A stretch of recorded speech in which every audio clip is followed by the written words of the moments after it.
with member of Team USA and the #3 ranked heavyweights in the super heavyweights in the world, Richard Torrez Junior.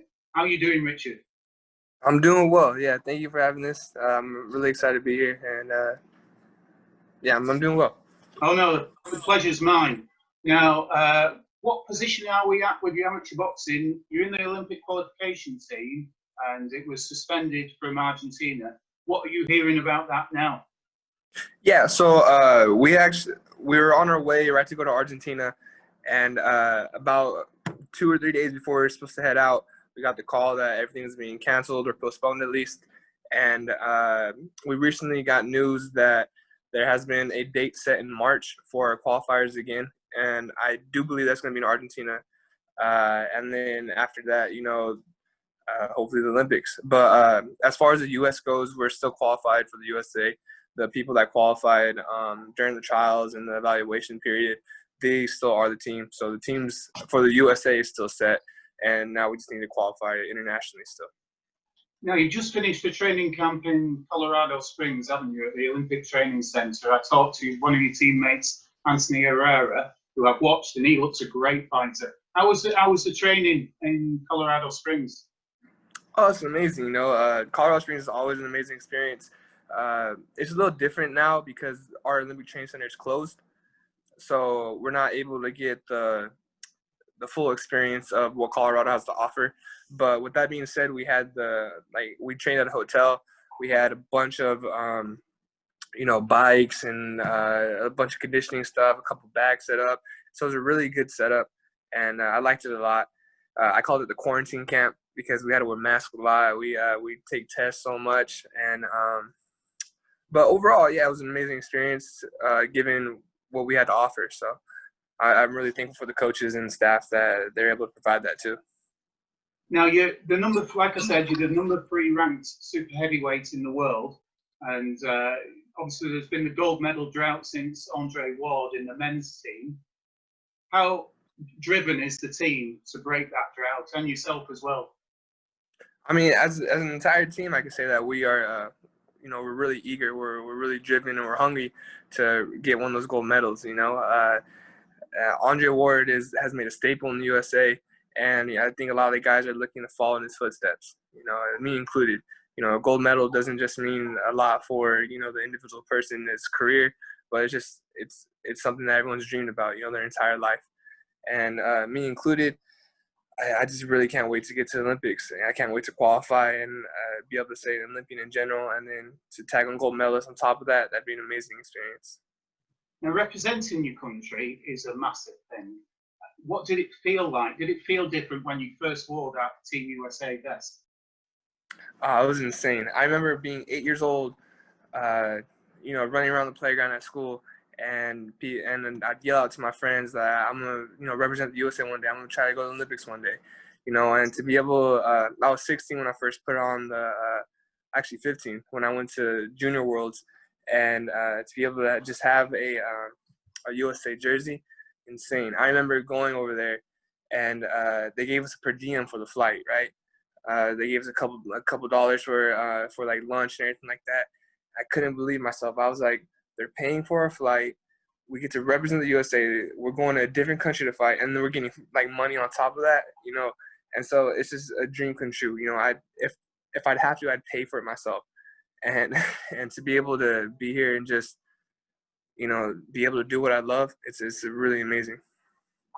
And also, I know another tournament that you've won, not for Team USA, for yourself, was the Golden Gloves. Now, we don't have that in this country, but I love the medal, the ring that you win for that. It's a special. How much does that mean to US boxers to win the Golden Gloves? I mean, the Golden Gloves is a statement in the USA. Everybody, wherever you go, someone's uncle or cousin or grandpa, they've competed in a form of the Golden Gloves, whether it was state, regionals, nationals. Everyone knows what the Golden Gloves is, and to be able to win that, get that ring, it's amazing. I can actually show it to you if you want. Yeah. Do you get that ring for the national, or can you get that for the state as well? So that's actually only a national ring. The states, you get like a little. I'm sorry about that. the states, you get a little trophy, and then let me see what else. I'll bring these two out. I have the belt, but the belt's kind of in there, hanging somewhere. So I was able, at that tournament, I received the best boxer, the Golden Boy Award, and I won the tournament as well. So this was the Golden Boy Award. Wow. That we had won, and then this is the real thing that everyone likes about it is the Golden Gloves ring, and it has it has a name on it, and then it has the year you won it. And I won that in 2017 when I was 17 years old. And they recently changed the rules. The year after I won it, they changed the rules to now you have to be 19 to be able to join. So I joke around with my dad sometimes saying I was the last 17-year-old that would ever win it. So now you third generation of boxer, aren't you? Your grandfather boxed and your father boxed. What do you know about their careers? Your grandfather, you didn't know that well, did you? But what have you heard about? Was he a super heavyweight? So no, those guys they're a little lighter than I was. But my grandfather, he started boxing. The story is he started boxing in the Air Force. They said back in the day, one of my great uncles my grandpa's uncle, he came around and he sparred my grandpa. And my grandpa got kind of beat up a little bit. And so my grandpa used to carry on gloves, just from different people in town. He tried to spar people. And so that's how he started getting into boxing. And then eventually he started his own club. And then we started, and it's just been going on since then. And my dad, he was actually 154 and 165. And he was ranked number 5 in the world in the 54 division and number 4 in the world in the 65 division. These were amateur rankings, and I think and they were elite. They were elite rankings too. So yeah, my dad has a pretty good pedigree behind him. And so with you as well, your poor mother has got boxing around her all the time. Yeah, no, my mom, she didn't want me to box at first either, but my dad said, we'll let him box as long as he's good. So, luckily, I won my first 10 fights, and my mom said I could keep boxing. So, and then from that point on, I had to box until I was 16. And then after I was 16, it was my choice whether I wanted to continue it or not. But by the time I was 16, I was already traveling the world, and, boxing just runs through my veins. How important is your Mexican heritage, Richard, to you? I think it's extremely important. I like to say I have an American body but a Mexican heart. So, my dad's style, my dad's teaching is more of the Mexican style, I'd like to say. And growing up in a small farm town, the majority population here is Mexican. And, I love everything about it. I love being a Mexican American, though. With that being said, I think I have the best of both worlds. I have the mindset, but the ability in place to be able to do whatever I want. So now you mentioned your hometown there. You're from, I'm going to say this wrong, but Tulare? Tulare, yeah. Tulare. What's the town like? I know it's in between Bakersfield and Fresno. Yeah, right in between Bakersfield and Fresno. It is a agricultural town, and so there's a lot of farm, a lot of dairy. We have a World Ag Expo that everyone, people fly in from around the world just to, look at the tractors and everything like that, the new inventions and farm society. But relatively, it is a small town, and I don't know. I think it's worked out for me well because you can either get in trouble or you can box. So there's not much things to do here. So I chose the latter, and it's done me well so far. I can imagine you're quite a big star in that town. I'm sure everybody knows you. How important has that support been that you've had from fans, friends, and family? The support here is amazing. I remember back when I was in high school, I was going to Russia. I went to Russia twice when I was in high school, once for Youth Worlds and once for Junior Worlds. And my teachers were such an amazing help. They really helped me along the way. I had to do like a short-term independent study program, And without them, I don't even know if I'd be able to pass the classes, you know. And there's been other things, you know, like we got a new gym built here. It's not crazy high tech or anything like that. But it's a new gym, and we wouldn't have been able to do that without, you know, the places like the Noon Rotary and this guy called Skip Barwick and a couple other people that and the Daly family. There's a couple people that are in this town that really have my best interest in mind, and I thank them 100%. It's an intense sport. You need that support, don't you? It helps push you on. Who do you like to watch? I mean, we've got a couple of good heavyweights, obviously, with Anthony Joshua, Tyson Fury over here. Who do you like to watch? I'm watching all of them. I mean, Tyson Fury is amazing. You know, he's the man right now, I think. With that being said, I mean, I can't not help but like to watch, you know, like Wilder's power. I love watching Lomachenko's footwork. You know, I love watching Canelo's head movement. There's a bunch of people that I try to utilize different aspects of their boxing abilities that I find like amazing. And I try to use that in my own abilities. That being said, sometimes you can't move like Canelo or Lomachenko or have the charisma of Tyson all the time, but I definitely try. Now, they seem to think you're small for a heavyweight. You're 6'2", aren't you? I mean, Mike Tyson was smaller than that. But yeah. You seem to use it for your advantage. You get in and you throw a lot of those hooks and power shots, don't you? I try to. Yeah, I mean, if it was back in the 80s, I feel like it'd be a normal heavyweight. But with just the size change that people have gone through over the last couple of decades, I am considered a small heavyweight now. But yeah, I like to say what I lack for in size, I make up for in speed and power. And and I've heard a couple conversations about, Richard, you should go down to cruiserweight or something like that. But I talked with my coach, and my coach is my dad also, and he says if it's not broke, don't fix it. You know, I'm ranked number 3 in the world right now, and I'm doing pretty well for myself. And so how does that work? Sorry to interrupt, Richard. How does that work? I'm a coach, and my son boxes. Well, I've tended to leave it to the coaches. I'm a bit too critical with him. How does it work with you and your dad? Yeah, no one likes going home with the coach, right? But at first, you know, we've had our battles. I'm sure every, you know, father-son coach has.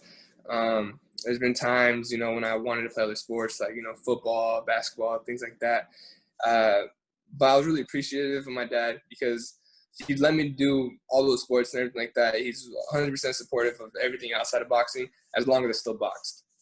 So that was good. And because my dad has such a pedigree behind him, you know, all of his accomplishments, it was kind of easy for me to follow him. You know, I was like, so if I ever thought to myself, like, oh, this doesn't really make sense or something like that, then I remember, you know, he was 4th and 5th in the world in 2 different weight classes.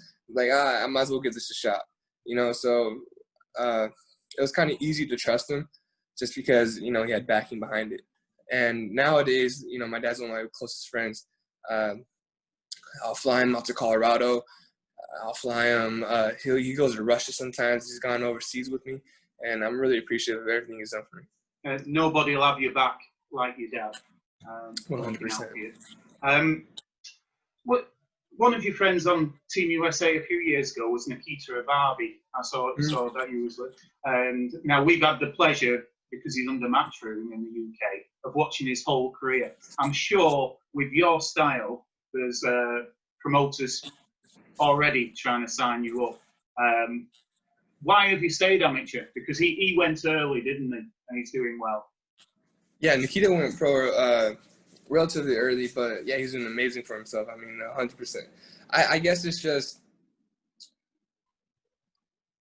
the Olympics is always my dream. You know, my dad instilled in me.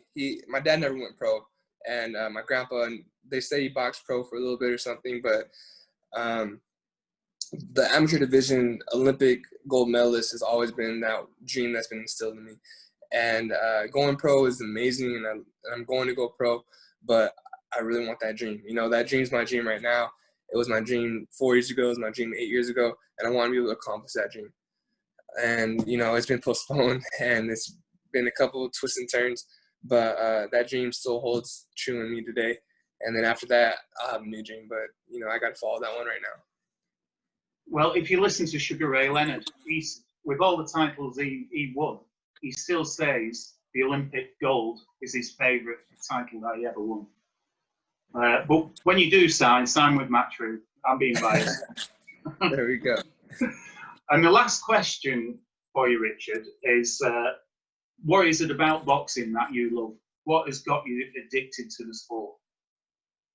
So I've been boxing as long as I can remember. There were stories that my dad would hold his hands up to my mom's stomach when she was pregnant with me, and I tried to hit his hands through the stomach. So the story was I've been boxing since the womb, and I don't know if it's what kind of attracted me to boxing, because boxing's always been my life, you know. And with that being said, it's taught me so much. It's taught me to be humble. You know, no matter what you do, someone can punch you in the mouth.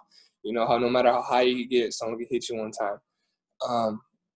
It's taught me so many things inside and outside of the ring that I wouldn't be the same person I am today without it.